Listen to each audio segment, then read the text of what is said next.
Hello, welcome back to the Scouted Football Podcast. Some of you may have seen on our social media profiles over the past few days that we will not be printing any further handbooks in 2022. While that is a huge disappointment to all of us at Scouted, we feel it's a necessary measure in order to continue providing the same analysis online. It's not the end for Scouted. That's something that we really want to stress, far from it. You'll still be able to find us here on Scouted Pod, on our Patreon, at scoutedftbl.com, or simply our social media accounts. Those of you who've purchased a handbook or supported our work in any way over the past couple of years, we are truly, truly grateful to have been able to bring something so cherished by us to your fingertips. So from all of us at Scouted, thank you very, very much for being a part of that journey. But back to podcast affairs though, and we are at episode 99, almost a ton up. And for that reason, we've delved back through the little black Scouted contacts book to find a guest fit for the occasion. And today I'm joined by none other than Sky Football's Ali Maxwell from the Not the Top 20 podcast with his newfound EFL 21 Under-21 fame. Ali, how are we doing? We're doing well. We're doing well. Bittersweet way to start the pod because I am also someone who has cherished the Scouted Football handbooks. I've got a number of them sitting behind me in my little box office or podcast studio, as I prefer to call it. And I have been a massive fan of your work collectively since the beginning and kind of feel like you guys are a massive inspiration to people like George and I, Not the Top 20, and so many others as well. So it was a sad news to read late last week, but completely understandable. And as already a proud patron of the Patreon page, I'm excited to move all my Scouted Football scouting onto there and see what's to come. But it's a pleasure to be able to chat to you this week as well, because George and I, as you've alluded to, we just had our own show, our first own show on Sky Sports, and it was right up your street. 21 players, 21 and under, in the EFL rather, that we think have the brightest futures. It wasn't easy to cut it down to 21. We think there's a lot of talent there, and know that you guys do as well. You've written a lot about EFL talents before, so we thought what a good time to come in there and chat to you about it. Yeah, absolutely. I mean, it was one of those things where it was Friday evening. I thought, I've just finished work. I'm gonna sit down in front of the telly, and lo and behold, there was two familiar faces right there, talking on their own show, not being helped along by anybody. You were flying solo, and it was really, really good to see. And we've just been discussing before we started recording about the thrill of that. I mean, what was it like, sort of, watching yourselves back? Because I know you and George sort of have a different outlook on going over old pods or old TV appearances. Yeah, I don't think George has ever listened to anything we've ever done. And I think he's probably only watched about 20% of the TV work we've done as well. That's his way of approaching it. He doesn't, for whatever reason, get a lot out of watching it back. And I watch everything. I listen to all of our pods about 5 times. That is partly because I edit them as well. So partly that's by default. And that's also because as the editor, as soon as I upload our pods, I panic that there's something on there that shouldn't be on there. And so I listen back to it straight away and make sure that there isn't. But no, I mean, watching back on Friday night was an incredible feeling. And we had, along with some other people, worked very hard last week to record it, to get it all in, to get ready. So much research went into it as well. Lots of back and forth between me and George, late into the night about who should be included, who shouldn't be included. Transfer deadline day was a huge day for us because there were a few of our players we thought might get Premier League moves, which would have rendered them ineligible for our EFL 21 Under-21 list. And one of them in particular, Fábio Carvalho, it was almost like a gift from God for us because he is, as I'm sure we might discuss, the wonder kid, I would say, right now in the EFL. And his move, kind of inexplicably, as far as I can tell, breaking down just the night before we recorded was pretty perfect for us because I'm sure his replacement would have been a good young player, but probably not Fábio Carvalho. So it was a huge thrill, a huge buzz. We can't believe some of the opportunities that we've been given over the last few years, and this was just the latest. So thankfully it seems to have gone down quite well, and although this show will only ever be an annual type thing because we'll keep the list for the year and we'll refresh it next year. Some people will graduate because they will be too old, and some will, I reckon, get moves to the Premier League, and we will go again next year, hopefully with Sky Sports involved as well, because I think they were pleased with it too, which is great. Yeah, I mean, it was. I mean, certainly from sort of the Twitter sphere, the number of sort of nice messages and comments about it was really redeeming to see. But I mean, just from a personal perspective, it was something which kept you engaged. It was quick fire analysis, but it was good analysis, and it was also, it was digestible. And for somebody who obviously has an interest in youth football, that's not going to surprise anybody who's listened to the 99 previous episodes or however many there are. It was right up my street, and it was the sort of thing which, yeah, I can look forward to thinking about. Oh, I wonder who's going to be in 2023's list. You're going to have me DMing you suggestions, and yeah, it was a pleasure to watch. And where can people see that? Because I know that there'll be some people listening to this who might think, oh, you know what, I want to go and watch these clips of these players. I want to go and watch the presentation skills of Ali Maxwell. I want to hear the quips, the grassy asses that you put in there halfway through, and try to lighten it little bit. Where can people catch that? Yeah, so I think for those who have access to Sky Sports TV in the UK, you can watch on demand at the moment. I'm not sure there are any more repeats this week, but it's worth searching on your Sky box. But thankfully, it's available to anyone outside of that as well. If you Google EFL 21 Under-21, I'm pretty sure you'll find a link towards the top of the Google search. On the skysports.com website, there's a really nice landing page, which is basically just kind of presents the whole thing, and the individual player clips are all there, so you can kind of watch them in whichever order you want to.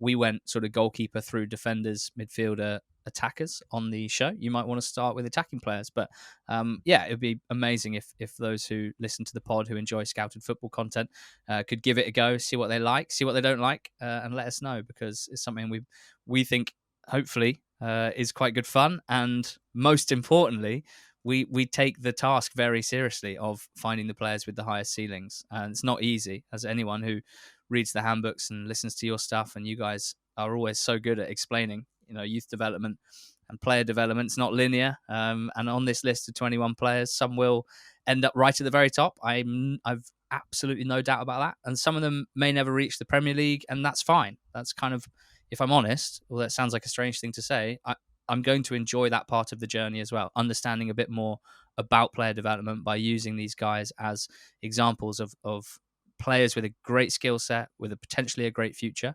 And I feel like all together we can kind of follow along and see how they get on and enjoy their successes. Yeah, exactly. I think that's something that always chimes with me, is that when you perhaps you see young players at Premier League academies or something, and just because they don't make it to the first team at that club doesn't mean that they're not going to bring joy or bring happiness to supporters of a club further down the pyramid. And isn't that all why we love football, isn't it? Oh, we're getting all lovey dovey here after we've got nearing up to 100 episodes, but. Before we get on to some of the players that were in that list, and maybe some potential graduates and names for the years to come, there are parameters to the list, and I just want to give a bit more context as to the decisions that went into yours and George's appraisal of who would be a good EFL under-21 player, because it's not just a case of, oh well, we'll just pick the best Premier League loanees who've dropped in. There's some I don't want to say strict, because that's got a negative connotation to it, but there were some parameters, weren't there? Yeah, for sure. I must admit that the no Premier League loanees thing, some people haven't been very happy about that, because it almost feels like you're discriminating against a very talented young player because they happen to be part of an elite academy, or they happen to be attached to some of the world's top teams. And our way of looking at it was, actually, we really think it's important to celebrate and highlight the work that EFL clubs do for themselves and for talents that aren't gobbled up by the elite academies and aren't considered elite talents. And we think it's such an important part of the English football pyramid, of the future of the English game. And we know firsthand for the England national team, where there have been squads in the last few years where like 2/3 of the players in the team or in the 23-man squad have formative on-pitch minutes in the EFL. Now, not all of those are born and raised in the EFL, so to speak, like a Jude Bellingham or an Ollie Watkins or a Jared Bowen. Some of them are Premier League loanees, but we just wanted to to highlight the clubs doing really good work, because there's nothing wrong with loans, and there's absolutely nothing wrong with using the elite talents at the very top of the Premier League to improve your first 11 and to help them develop. But we were pretty clear we wanted to celebrate EFL clubs and their academies, and the way that they develop those who get cast aside by elite academies, because we know that can be a really tough time for a young person, and there's no guarantee that they pick themselves up from there. So it's on the club sometimes to provide that sort of that trampoline when they fall. So yeah, that was one of the parameters. No Premier League loanees. That ruled out quite a lot of very talented players. It was eligible for anyone born on the 1st of January 2000 and after. So you could be 22 now, as we record at the start of February, so long as you were 21 at the very start of this year. And then it was just about that we had a Premier League appearance limit of 10 Premier League appearances. We really felt we wanted to uncover some gems for people who weren't aware of these players. And we felt like anyone with probably more than 10 Premier League appearances probably was kind of out there already, if you like. And then the other one was no big money transfers. So that unfortunately ruled out someone like Hanno Masengo, who had already played Champions League football for Monaco by the time Bristol City bought him a couple of years ago for a decent fee. Players like Jayden Bogle of Sheffield United, Rhian Brewster, these guys didn't fit the bill because they'd played too many Premier League games and they'd been signed for big money. So those are the parameters. And we didn't necessarily look to spread it out evenly across positions, to be honest with you, but we ended up with a fairly nice balance. It's a little top heavy, as you might expect, with a lot of attacking midfielders, wide forwards, and a couple of strikers. But we got enough centre backs, enough fullbacks, and enough goalkeepers to fill a starting 11 as well. So a bit of a spread of positions, and I think as well, just in terms of the profile of player. So yeah, it was something we put a lot of thought into, as you can tell. No Premier League loanees, and true, not the top 20 style. I mean, the people who are not overly enamored by the fact that there was that restriction, they clearly haven't heard of the name of the podcast, have they? But we'll get started on well, who should we start with? We'll definitely start with someone who's come through the Fulham Academy, but that kind of brings us down to a couple on there. So you've got Fábio Carvalho, who is 19, so he's he could, but I think it's quite unlikely be in the list next year, given that he's he had the designs of Liverpool on him up until the 11th hour of the January transfer window deadline. He's obviously playing attacking midfield for Fulham, but he's come to be on the EFL 21 Under-21 list via Benfica and Balham. Obviously, as many people will be able to tell by his name, he's spent some time in Portugal, and I think the first player on this podcast I can think of who's eligible to represent Timor-Leste, which is a country I honestly don't know where it is. So that's a first. But I mean, yeah, what is he like? What is Carvalho like as a player? I mean, anybody who's watched the EFL this season will be thinking, well, this guy is, EFL Young Player of the Year material. Yeah, I think he almost certainly is. He's pretty sensational. He's the player that will look back, I think, in probably less than 5 years, probably 2 to 3 years, and think it was pretty crazy that he ever played in any second tier of any league structure because of the quality that he has. Of course, the caveat is that Fulham were a Premier League side last year. He got a handful of minutes at the end of last season. He managed to grab a goal as well in those minutes, but thankfully just about met our criteria. And it was one of those where you're doing research about Fulham over the summer. You're trying to work out, how do they look? Marco Silva's taken over. Are they tooling up for an immediate promotion with a load of signings? They've already got such a strong squad, and they've already been up they'd been promoted the last 2 times they'd been at this level. So you're weighing all these things up. And, because I, like you guys, always look out for any young players, as a sort of starter to see if there's anyone of interest. You see Carvalho, I think he's 18 at the time, and you think, okay, are those just end of season minutes because there's nothing riding on the games and they want to keep him sweet? And if so, does that mean he's kind of going to be thrust aside, or is he going to go back to the under-23s? And basically from the first weekend, it was pretty clear that Marco Silva was like, no, this kid's going to be in my starting 11 because he is sensational. And over time, we've come to understand why. He's such an intelligent player. He plays in a number 10 role. You get the feeling that in a 4-3-3, he could play probably off the left of the front three. In any sort of three at the back system, you could see him playing at the tip of a 3-5-2. You could see him playing in a 3-4-3 in one of those sort of front three roles, supplementing the striker. And he is very, very skillful, very, very fast, very, very good with both feet. He plays with his head up. He combines really well with attacking players in tight spaces in and around the box. And he has scored goals with both feet. He's even scored a header, even though he's quite small. He's got a fair few assists and just consistently combines really well with teammates. There's a bit of, when he's in full flow, and in particular up against a low block defence, which is what Fulham experience for about 95% of all the football they play because they're so dominant at the level. Up against a low block, there are moments where he reminds me a bit of Emil Smith-Rowe in the sense that he's not that flashy. He's not like doing loads of tricks. I would say, a comparison with someone like Harvey Elliott, who came through at Fulham, plays for Liverpool, and who we saw in the EFL last year. That's not to say that Elliott was doing tricks for tricks' sake, but he had a lot of skill in him. He'd spend his time, rolling his foot over the ball and maybe chucking in a few nutmegs. Carvalho, I would say, is more about just pure efficiency and doing the smartest thing at any given time. And that reminds me of Emil Smith-Rowe. Yes, they are technically brilliant, but it's more about the speed of thought and the combination play, little 1-2s off Mitrovic, etc. That's probably what's really stood out. And there's, there have been a lot of teams they've come up against who have had no answer to Carvalho and what he can do. So it's not a case of we're such a good team that we can afford to put an 18-year-old, 19-year-old in the number 10 slot and still win games while kind of developing him as we go. He just simply has been one of their best players and grown into it as the season's gone on, to the point where the last month or two, he's been absolutely phenomenal. And I guess the difficult thing with Carvalho is he is playing for the best team in the league. He's playing for a team scoring more goals at this level than we've seen certainly for the last 5 years or so. I think they've scored 74 in 28 games.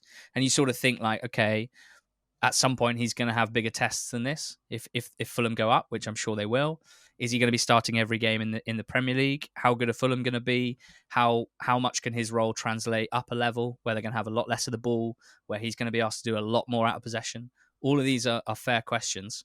But if Liverpool are after him, and we know their record with recruitment is pretty tidy, it's not hard to understand where he could fit in their system because he's so mobile. But ultimately, it's just this base level of skill and intelligence and speed that makes him incredibly exciting. Yeah, everything seems so refined. I think that's the word that was coming to mind when you were comparing him to Emil Smith-Rowe, Huddersfield Town icon, by the way. Everything seems necessary that he does. I think sometimes you'd maybe look at a young player and think, well, was the decision making behind that really optimal? And then it's like, well, no, but that's fine because they're young and they haven't gained that experience yet of when to release the ball. But yeah, everything, his movement's very fluid. As you mentioned, he scored a header, good header as well, by the way. Yeah. And he's got variety to his game in the final third, and I think the value of him having a full season in this Fulham team. You can say all those things about how yes, he's playing in quite literally the strongest team at this level for some years, and that is true. But he's having to become a problem solver because he's not playing on the break. He's not playing in transition as often as a player who we further down the league might be, like a Keane Lewis Potter, for example, another player on the list. He's having to problem solve, and that will stand him in good stead for when he does end up representing a Champions League club or a club of that ilk. So I think this I mean, at 19 and with the talent that he's displaying, sort of being such a dual threat with goals and assists and everything else in between, with the intelligence that you mentioned, I think he's the player that immediately stands out, not just in the EFL but sort of as one of the best young players that I think the EFL's had in many years. Yes, mate, agree, love it. Yeah, great start. Hey, we'll make a great start, and we'll talk about another Fulham boy, but not playing at Fulham at the moment. Someone who came through via Fulham, via Middlesbrough, is currently making a season-long stop off at Nottingham Forest, and is possibly the best time to be discussing him, given that he was electric yesterday in the FA Cup demolition that Forest oversaw against Leicester City. That's, of course, Jed Spence, 21 years old, playing as a right back. And he's been really, really good. He's been really efficient. He's a dribbler. He's an interceptor extraordinaire. In the previous round against Arsenal, I think that was the first time that I sort of I just went from lounging on the sofa to actually, you know what, I'm gonna sit forward here. I'm actually gonna watch everything that he does. But he's dynamic, he's dangerous, he's electric. I really, really like that in a fullback, and it's just yet another English right back that is just pulling up trees in the EFL. Yeah, absolutely. He's such an interesting one, Spence, because he's got 85 championship games under his belt already. Most of them for Middlesbrough before this loan at Forest. And 4 months ago, I suppose at the point of him being loaned to Nottingham Forest, you'd say that would have been the toughest moment of his young career up to that point, because having come through under Jonathan Woodgate at Borough, Neil Warnock. I mean, Warnock's one of those managers who we know enough about because he's been around for so long that there's no real subtleties about his decisions. And, sometimes you need to be careful about saying, oh, X manager doesn't fancy X player, because you never really know what's gone on behind the scenes. But I think the way in which Warnock was so happy to loan him out, the way in which he really wasn't that fussed about sending him to a team who, even though Forest had started poorly, in theory, were gunning for the same objectives as that Borough side. I think that kind of reflected that Warnock didn't fancy him. And I think part of that is still going to be a bit of a question mark about Spence, is that he has easily played his best football as a right wing back in a three at the back system with slightly less defensive responsibility. Now, clearly the best modern fullbacks are known for what they can do in the final third for the most part, playing for elite clubs. So in that sense, there's almost a part of it which is, well, in the right scenario, if he does get a big move towards the top of the Premier League, maybe he can continue to just highlight his strengths, and maybe he can continue not to be hugely tested defensively. But I can't say definitively he's an unbelievable on-ball defender. I can't say definitively he has like elite concentration and positioning as a fullback, but he's so young that you'd think that stuff can still be taught. What he does have is something that almost no players at any age in his position have, which is just consistent direct threat. He is incredibly quick, but it's the way that he uses his pace and the directness of his runs. They're not always down the line, hugging the touchline, getting to the byline and crossing. He makes brilliant underlapping runs inside Brennan Johnson or midfielders who have drifted out wide. It just makes him so hard to track. He's clearly shown that he's smart enough to combine with good wide players. Him and Johnson have a really good understanding, although they're both right footers playing on the right side. You kind of think maybe actually playing with an inverted winger might suit someone like Spence more. But I think if you're smart enough now, you know that it's not just about hugging width, but actually finding the times to come inside as well. So he's so exciting when he's in full flow. There've been a couple of occasions where maybe a bit of defensive weakness has shown up, and that's something to watch. That's why, despite the amazing performances in the FA Cup recently against Arsenal and against Leicester, that's why I would still want to see him maybe get a middling move before going straight to the top six, as has been rumoured. But he's so exciting, and as you say, in full flow, he's absolutely someone you sit up and take notice because of what he can do. And so it's just this bizarre scenario where he is playing unbelievably well for Steve Cooper in a three at the back system on loan at Forest. They don't own him, so they've just got him for another 15, 20 games or so, at which point he's Middlesbrough's player again. There's been such a weird back and forth about this, and they're so bullish about their own current right wing back, Isaiah Jones, being better than Jed Spence, that I suppose the suggestion is they'll be happy to start a sort of bidding war for him. And so therefore, I think he is definitely someone that we'll see get a Premier League move in the summer. And then it'll just be a case of being patient, because we know that it's a big step up to the Premier League. I've no doubt that he'll be able to show his attacking talent at times, but he might find it a little bit harder, like he did when he was playing in a Neil Warnock system at Borough. Maybe not someone who's system-proof, I guess, is what I'm saying. So that's certainly something to watch. System proof is such a new world way of putting what I was going to say, which was the Warnock situation really feels like it was a horses for courses situation, to be honest. With it, obviously, with the switch between a 4 and a 5 at the back, or a 3 with your right wing backs, or however you want to define it.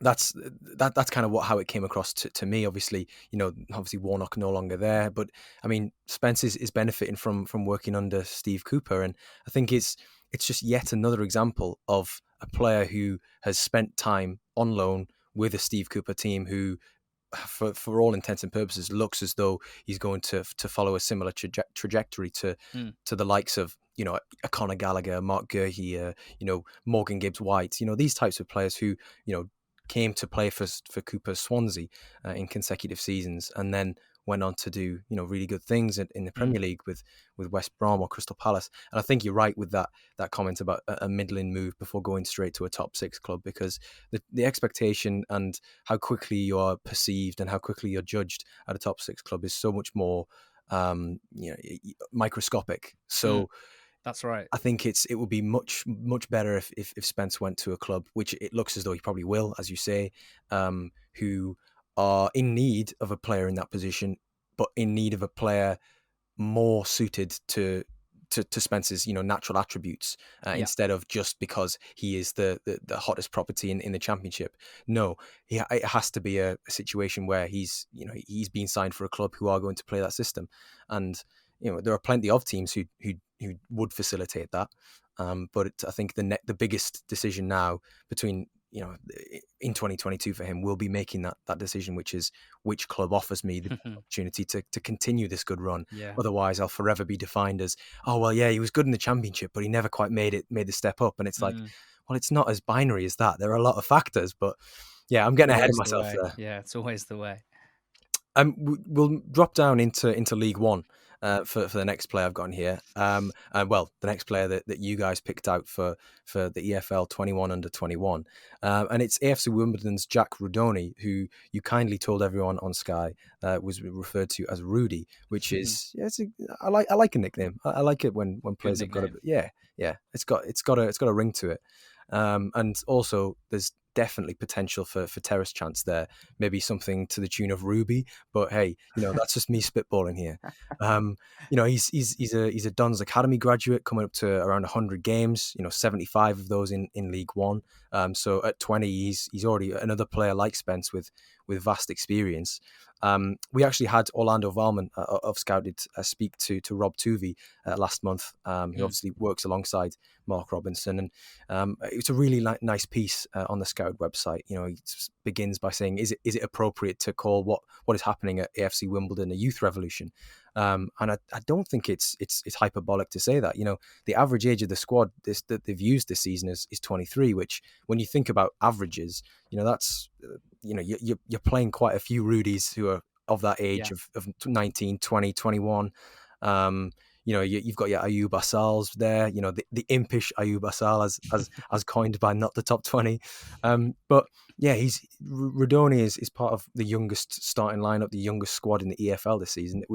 It was a natural fit for him to be on your list, but also for him to be on our radar as well.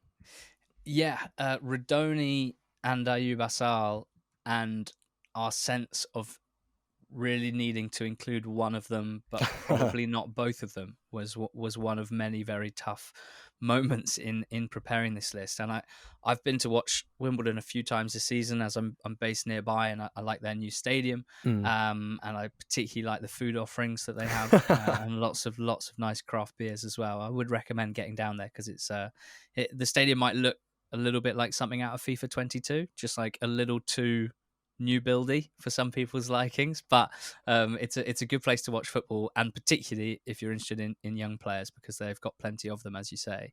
And it's been cool, that they're not doing hugely well in the league. You have to add the context of them having a very low budget for the league, of them having just moved into a new stadium and needing to pay that off, being owned by the fans rather than by billionaires or millionaire owners, as is often the case at that level. So they're doing things a little bit differently, and there are teething issues. I think they're currently 10 games without a win, and you can kind of see, watching them, you can see the talent that the players have, and you can see the moments where it all gets put together, where it looks amazing. And you can certainly see a lot of player development happening in front of our eyes under manager Mark Robinson.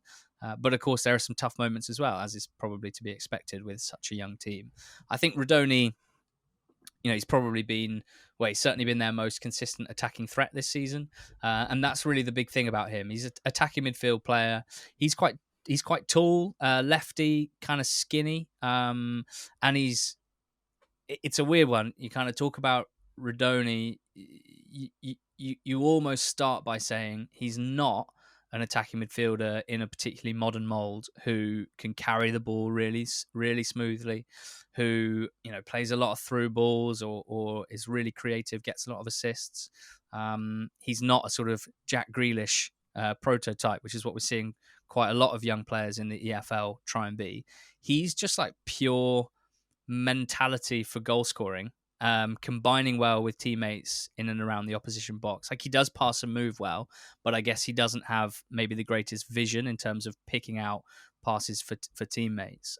What he does have is this amazing goal scoring knack, and as you say, almost 100 games in League One, aged just 21.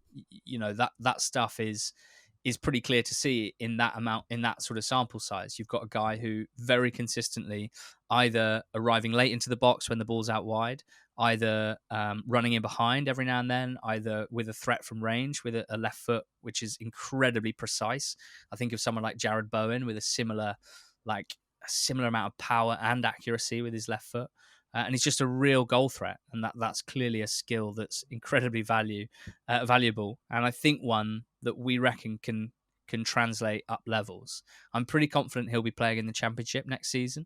I don't have the sort of ITK transfer knowledge to tell you who with, but I'm fairly sure that Wimbledon are going to be in a position of, happy to let a young starlet go, happy to get a good fee for him, which they will, and then we will really find out whether this is a player whose limitations outside of goal scoring might see him hit a bit of a wall at Championship level, or whether this is a guy who, he's got a pretty famous work ethic within the club. I think Frank Lampard is his hero, and he just talks about consistently wanting to improve. We've seen him do that over the last 2 years, so it's a case of trying to work out what his absolute ceiling is, because he's someone who's got a knack for goal scoring, and that's not something that's something that a lot of players find difficult to learn. He seems to have it innately.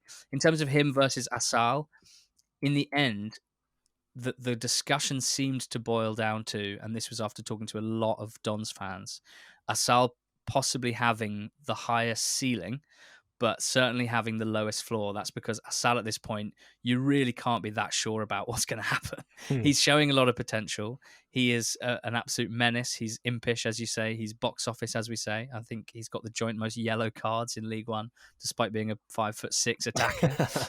And he's got a few goals as well. But it feels like Rudoni, we can be very sure, will be playing at a higher level than he is now for the rest of his career. Asal probably will, and might reach even higher, but we were just less sure about it. And for the first list, and with Asal being a year younger, we thought Rudoni was the right pick. Is there an element of that Asal might be in the list next year, or could potentially qualify for the list next year? Or am I completely wide of the mark there? No, completely. I think it would be silly to be making picks now, because we've only just got the last list out of the way. But yeah, there was, I have to be honest, an extent to which we thought, well, Asal's going to be eligible next year. He's only played probably 20 appearances in the league. We haven't got as much of a body of work as we have for other players who are a year older. We'll trust that. We'll trust what we can see a bit more clearly with others. But certainly this time next year, I'm hoping and expecting that Asal will, touch wood, still be at Wimbledon and could be one of the most exciting attacking players in League One, which of any age. At which point, I'm absolutely sure he'll definitely be on the long list and probably make the last 21 as well. Yeah, we'll clip that up and we'll share that out on the socials in about 6 months' time when he's pulled up trees. Especially the bit where you say that he's got the lowest floor, because I just love to make you squirm a little bit, just a little bit like that. But no, I mean there's so many players on this list, and obviously the eligibility is a big factor, as you just mentioned there with Rudoni. But there's a few that we haven't mentioned. I mean, players that a lot of people will be familiar with. You know, your Brennan Johnsons, who obviously, along with Jed Spence, did fantastically against Leicester in the Cup, as well as against Arsenal, and just in general down that right flank all season. You know, there's others such as, you know, Callum Styles, who's been really consistent for Barnsley, even though they've, you know, as a collective, Barnsley have been a bit poorer this season. I found it a bit more difficult. And, you know, even the likes of Keane Lewis Potter at Hull, who I alluded to earlier, Iliman Ndiaye, Tyrese Dolan at Blackburn, and a couple of the strikers as well. You know, Daniel Jebison, Callum Morton, Antoine Semenyo. You know, these are all players that, you know, people are going to want to keep an eye on. People are going to want to draw up a Football Manager list, if you will. You can. I mean, that's the beauty of the list, is you could use the FM editor to put the 21 into a squad.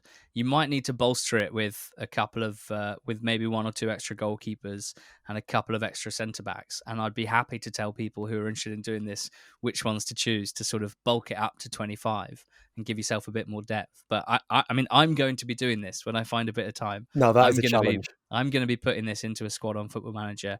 I'll probably put it in the Championship and see how we go. That's definitely my plan. I think that'll be a great way to engage with the EFL 21 Under-21 list. Oh, absolutely. That's a great idea, because, I mean, a lot of the players in the list are understandably from the Championship, but also you've got the likes of Dan Neil for Sunderland in League One, and then Kane Wilson, the Forest Green Rovers right wing back, obviously in League Two. And I think that's a great idea. Why didn't I come up with that? I should have used that in my opening gambit, actually. But hey, you know what? We'll go with it here. And anybody who does attempt that, do hit up, not the top 20, do hit up Ali and George, and let them know how you're getting on. Because, in fact, you know what? Screw it. Hit me up as well, because I want to know how that's going on. Because Get involved. That's the sort of thing that I should be doing on my FM editor. But in terms of sort of a few players who might be in the lists in future years, you know, obviously I don't want to say anything with any certainty, but from a perspective of, you know, players who have done quite well in the EFL so far this season, who are in that same age bracket, who weren't in the list, I was looking at Tyreece Simpson, who's obviously been on loan at Swindon, and was obviously recalled to Ipswich. He's a centre forward, scored 9 goals in League Two, still only 19 unless he turned 20 in the last few days, which, knowing my luck, he definitely has.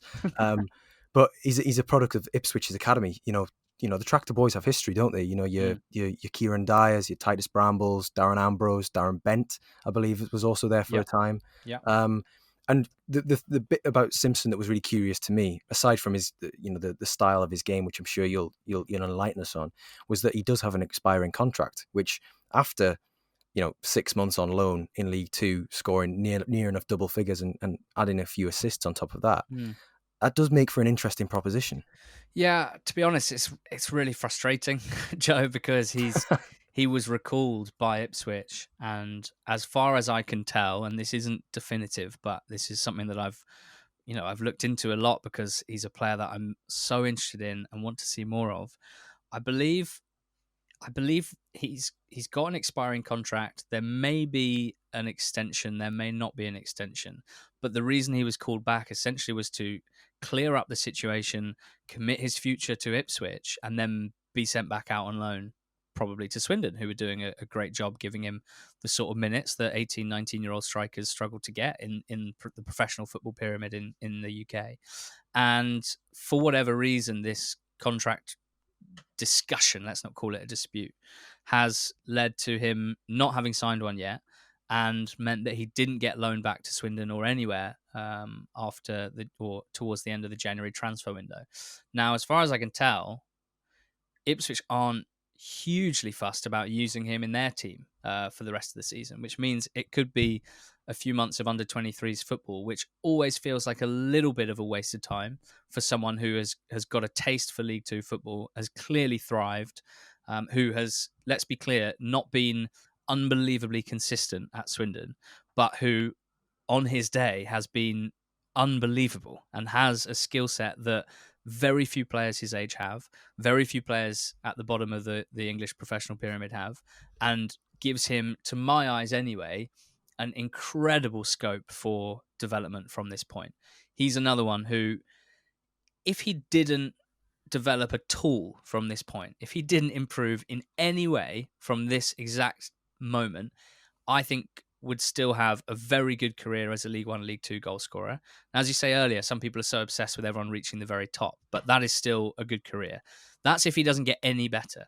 But this is someone who came to the game late because he was previously a rugby player. I think he was going to be signed by Leicester Tigers, the rugby team, until he was told that actually he'd probably be quite a tidy footballer as well. I think he had a few trials, one of them with Man City, didn't take him on. Ipswich did. So it's someone who, this is probably 2 years ago we're talking, who hasn't had a huge football upbringing, so to speak, hasn't been in elite academies getting really specific, granular coaching and detail for more than a year or two, who, as you say, 9 goals and 3 assists in his first half season of senior football, and who feasibly, like a lot of players his age, could get way better. Now, he's a big guy. He's one of those players who, if he receives the ball back to goal, if he controls it well, he's one of those guys. It's very, very difficult to get the ball off him because he can use his body to basically shield the ball. Defenders can't really get around it. He's left-footed, and he can roll defenders, or he can just lay it off and spin in behind. I read in my research before the show that he has clocked an 100-meter time of 11.2 seconds at some point in his life. That might not be right now, but it certainly was as a kind of schoolboy athlete. So this is someone with extreme pace once he gets going. A nice left foot, scored kind of all kinds of goals, could definitely develop the kind of nuts and bolts of target man play for sure. You know, when you look at the guys like Calvert-Lewin and Watkins and Mikel Antonio, there's no, you really, to reach the very top, you have to be everything as a striker. Yeah. You have to be a goal scorer, but you have to be able to cope physically with the rigors of the Premier League. And he's the kind of guy who, if he fills out and if everything works out well, you could see Simpson being able to do that. The technical side is a bit of a question mark. It's difficult to watch someone at League Two level and say they can improve so much that they won't look out of place in a Premier League team. But then again, we don't have to think entirely in those terms. The thing that I'm frustrated about is Ipswich have a number of senior strikers. Quite a few of them have been in and out of favour. People like James Norwood and Caden Jackson over the last year or two. Players who, if Ipswich are going to be upwardly mobile and find their way to the Championship at some point, probably not this season, but maybe next season, then Simpson should be the person they're giving development minutes to for the second half of this season, not guys in their late 20s with little potential further than what they have at the moment. This guy I really think could be anything, and that's why I'm so excited about him. I don't necessarily expect him to reach the very top, but I just think there's a kind of blank canvas aspect. I think he's the kind of guy that every coach in the country, worth their salt, would love to work with him, would love to try and help him become a bit more of an out-and-out natural goal scorer, because he's always going to occupy defenders. He's always going to create space with good movement. And I basically, and I can't believe I've got this far talking about young talents in the EFL without mentioning Brighton and Brentford. But I really believe with his contract situation, teams like Brighton and Brentford will be looking at Tyreece Simpson and thinking, yeah, could be a gem, absolutely worth our time. Trying to get him in, trying to make use of whatever this dispute is. We want to work with him and make sure he fulfills his potential. And that's why I really think playing Ipswich under-23s for the rest of the season would be a great shame.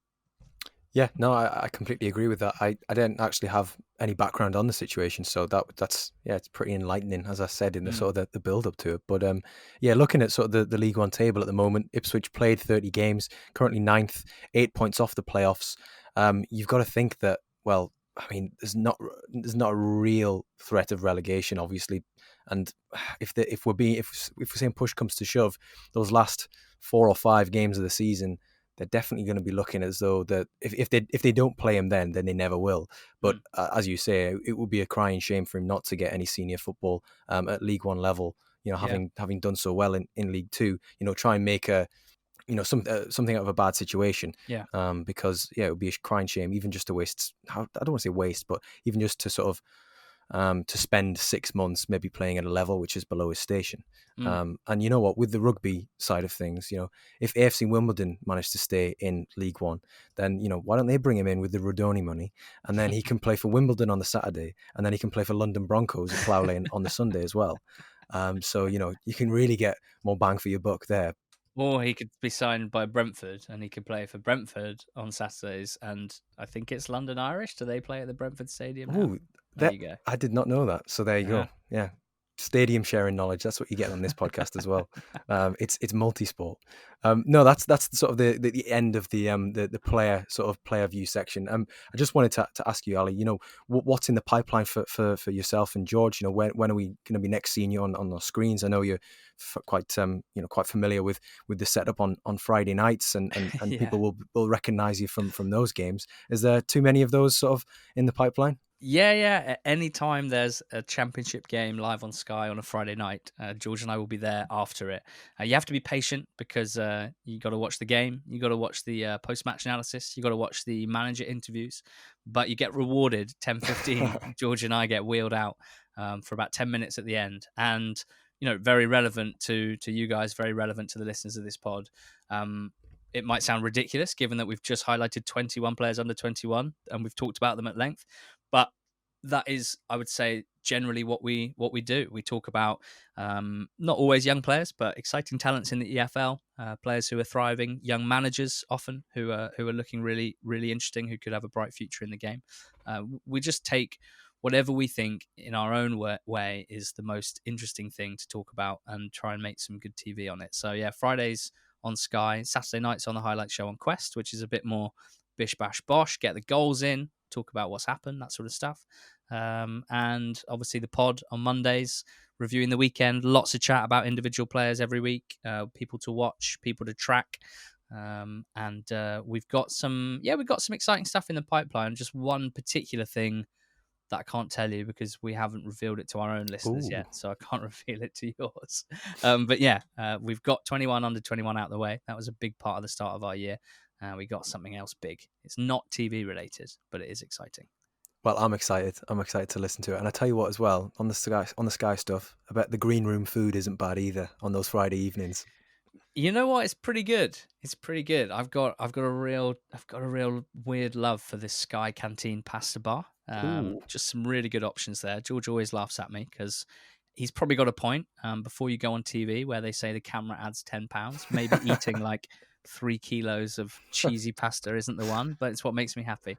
And he normally goes for, I don't know, some veggie option, which is it's a good canteen. I'll give him that. The Sky Sports.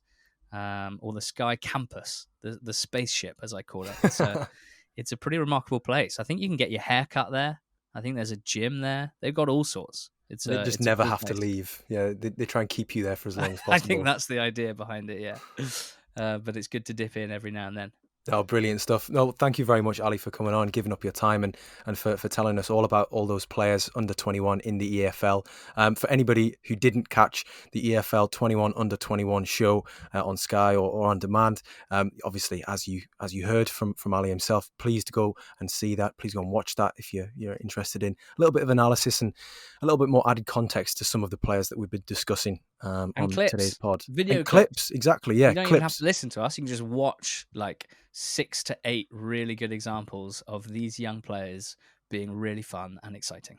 Oh, and even better, you know what? You could put this podcast on, mute the telly, and watch the clips. You don't have to listen to George. No, definitely do not do that. But yeah, this has been the Scouting Football Podcast with me, Joe Donahue, joined by Not the Top 20's, Ali Maxwell. Thank you very much for tuning in. Thank you for listening. Stay safe and take care. Bye for now.